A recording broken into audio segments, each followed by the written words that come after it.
Hello beautiful, welcome back to my channel.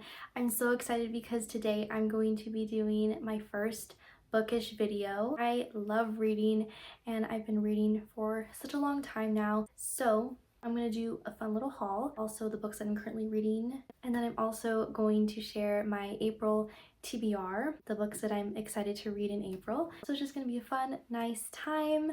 If you love books that are very clean and wholesome, or if you love classics or Jane Austen, love her, or Regency books in general, or anything like that I just named, then you will probably love a lot of the books that I like to read and that I'm going to recommend. So let's get started. First, I'm going to do the little bookish haul. One of the first books that I got, I ordered it. It was Isabel and the Beast. I got this from Amazon. I read this book this month actually, like I finished it in the very beginning of March. It was amazing, very good, and I loved it so much. The romance, everything. It's a clean romance, and I think it was just such a cute book. It's the second book in the fairy tale series. The first one was called Cinderluna, and then this one is the second book following that, based on siblings. So this is like the brother, and then the other book was based on the brother too. So like that story was Cinderella, but this is Beauty and the Beast. Obviously, it's the retelling, and I absolutely loved this. I was really anticipating it and I gave it a 5 stars. I really recommend this, and I definitely just had such a fun time reading this. I'm just showing you all the sides because I love when people show like everything. So yeah, this is the first book. It takes place in May, but there's a thing that happens, so that's why it's like there's snow on the cover. It says it starts snowing in Southern California in May. It's on the blurb. The main girl, Isabel, she is a actress, and you just kind of see how she's kind of a struggling actress, and he's like this mega actor. So it kind of just follows that whole thing. Her dad is her agent. So I kind of like that because as a performer, I can definitely relate. So if you're somebody that is an actor or actress or anybody in performing musical theater, you will probably really like this and relate a lot to it. The next book I have here is one that there's a really cool story with this. So it's North and South by Elizabeth Gaskell. This is a classic book. I actually had this book in a different cover a few years ago, and then we got rid of it and just gave it to Goodwill. And I regretted it because my family and me, we saw the BBC adaptation, the miniseries. It's amazing. Go watch it. I definitely recommend. I was very upset that I got rid of the book. It's been like constantly weighing on me, like I need to go read it. I need to go get the book again. So I just ordered it with the same book. I got these at the same time. I'm excited to get into this, and then the font size is like a little scary. It's a little scary, a little intimidating. The main character is Margaret Hale, and then we have our John Thornton. She's from the country. He's like in this industrialized city. It takes place in the Victorian era, and yeah, there's so much that goes on in this story, at least in the show, and I'm sure the book is even better than the show. I'm excited to read this, and I'm hoping to get to it and push it out to the fall, because this cover has fall vibes for some reason. So I will get to it this year though. I am going to read it this year.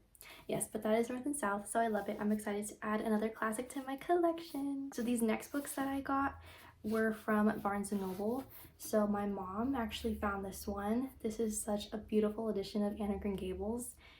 I mean, it matches my wall. It's a pink version of Anne. It's so stunning, especially for spring, and it has the sprayed edges all around, and it even comes with a pink bookmark. I collect pink books on my bookshelf, so I had to have it, you know. My mom is going to read Anne of Green Gables, and we had 2 editions. So this one is like the pretty one, and then the other one that she's reading is like the one anybody can read because it's not as pretty. But it does have illustrations in it though. Yeah, the Anne of Green Gables story is so good. Everything about this is very spring. You can really read this during any time of the year, but when I first read it, I read it in May, and I definitely loved it. So I don't know, read it in May, read it in the spring. But I got this, and then I also found a book that I had read last year in September, Beyond Ivy Walls by Rachel Fordham. This is the one that I got because I really loved this story when I read it in September. Like, I absolutely gave it 5 stars. It was so good. I had to have it because usually when I give a book 5 stars or 4 stars, I'm gonna buy it and I'm going to add it to my collection. It's a beautiful story. It is, again, another Beauty and the Beast retelling. It's just like reminiscent. It even says reminiscent of Beauty and the Beast. A recluse and a young woman discover that scars of life are no match against an act of love. There's so much more that goes into this, but I know a lot of us like to go into books blind, so I'm not gonna like explain too much about it. It's a clean book and takes place in 1903, so it's historical. Very, very good. Has all the fall vibes. So if you're gonna read this book at any time of the year, read it during the fall, specifically in September, because that's when I read it. And I think reading it in September was the perfect month to read this. And then the last book that I got was from Amazon too, and this is actually my book club that me and my cousin are doing. This is our pick that we chose for the month of March, and it's What Katie Did by Suzanne Coolidge. I'm really enjoying this. This is just a really nice story about Katie, is our main character, and you know, she is just a very rambunctious girl. She has a bunch of siblings. It's basically just following like their life and everything that they do, and they're pretty rich people, so it's just like fun following them in this time period. I forgot what time period it is, but I really love it. The part that I'm reading right now is very good. We're getting a lot more. She's getting character development. We're really seeing her, you know, just change throughout different things that have happened to her in her life, and it's just been nice reading a cozy little children's novel. This is also a classic, and I think this is going to be a great book. If you do read alouds, you could definitely read this aloud to your kids or your siblings. They would probably really enjoy it, and I think this is just a nice little story that reminds us of our childhood. It's just a really carefree little book, but it has so many great lessons as well for children to learn. So I really am enjoying this. So that's a little recap so far on the book that I'm currently reading. I'm also reading another book, so I will get that one. This is Fairy Godmother. So this is basically like the story of how Fairy Godmother became the Fairy Godmother. So it's very, very intriguing, and I am actually really intrigued and really enjoying it. I am around 40%. You can kind of see the bookmark. So maybe I'll just read the back here because there's a lot of things, and I'm barely 40%, so I can't really say too much. Okay, so the back says, before she created carriages out of pumpkins, fashioned gowns out of thin air, and conjured one-of-a-kind glass slippers, Cinderella's fairy godmother was a spirited 16-year-old named Renee Dubois. But how did a human girl become a fairy godmother? So that's kind of the story. Basically, yes, we're following Renee Dubois from France and figuring out how she became a fairy godmother.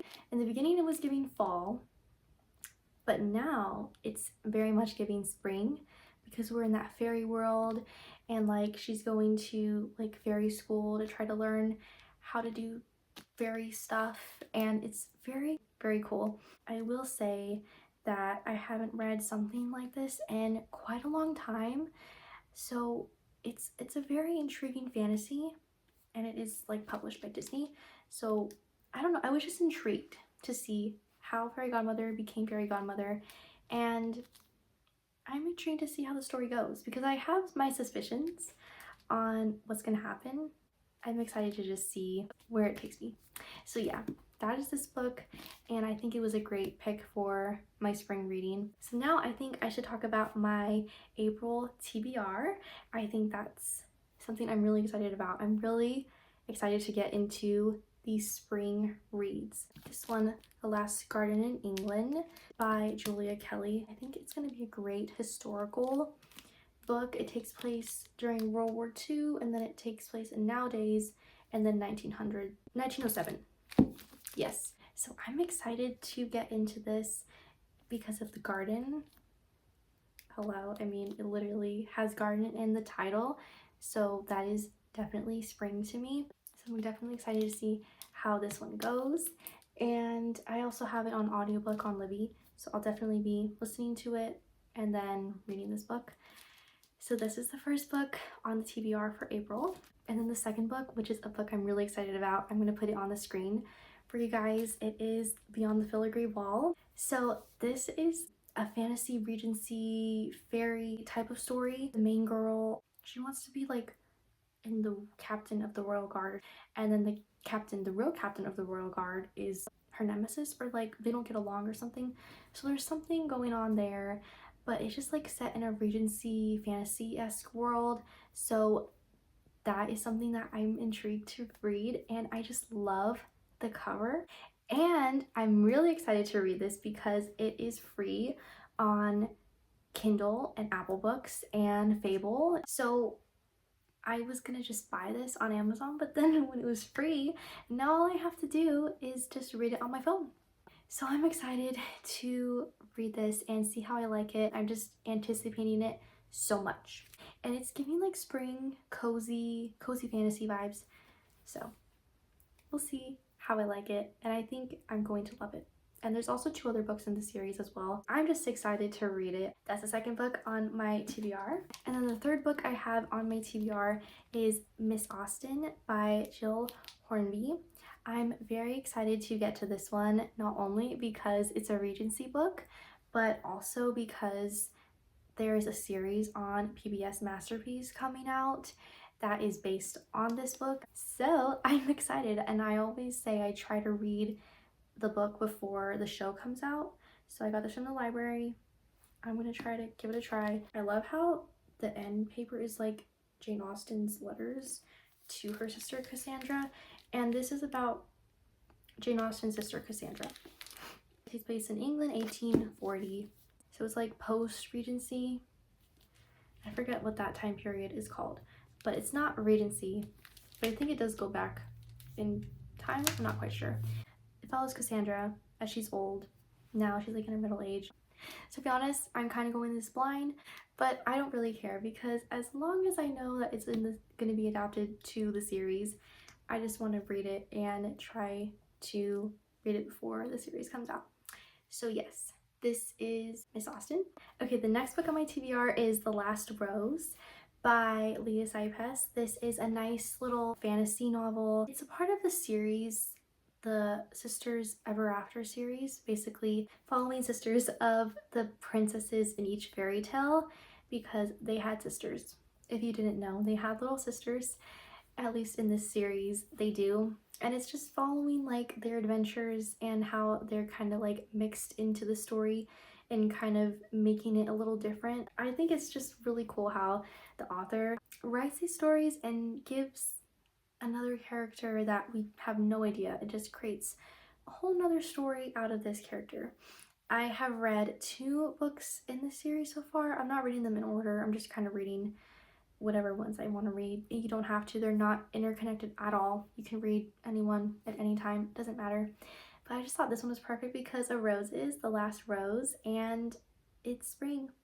So I'm excited to pick this one up. And this is, I believe, Beauty and the Beast, Belle's sister. That's what I'm pretty sure it is. Again, another Beauty and the Beast book, because you know that is definitely a theme. That is just a constant theme with me, isn't it? Okay. Moving on, I'm gonna try to get to The Perfect Rom-Com by Melissa Ferguson. This just looks really cute. It's about a writer, a ghost writer, I believe, and then it's a romance or something. Her books are really fun. They're usually more focused on women's fiction, so, which is great. I don't mind, but I've loved most of her books in the past, so I would love to pick it up. And the cover also just screams spring. I'm going to most likely just listen to the audiobook because why not? So those are all the books that I'm thinking of reading in April, and I'm very excited to get to all of them. That is like my little bookish video. If you like this, please let me know. Comment down below. Also comment if you've read any of these books that I talked about in this video. I would love to know. Or if I gave you a nice recommendation that you are going to put on your TBR now. Let's become besties on Fable and Goodreads. I have them linked down in the description. So definitely go and follow those so I can follow you back. I will have everything linked for you guys, the books that I shared, and even my outfit. So definitely go in the description and check that out. Also like this video, and if you stay till the end of this video, comment down the book emoji, and don't forget to subscribe for more girly book, fashion, and lifestyle content. Thank you so much for watching today's video, and I will see you in my next one. Bye!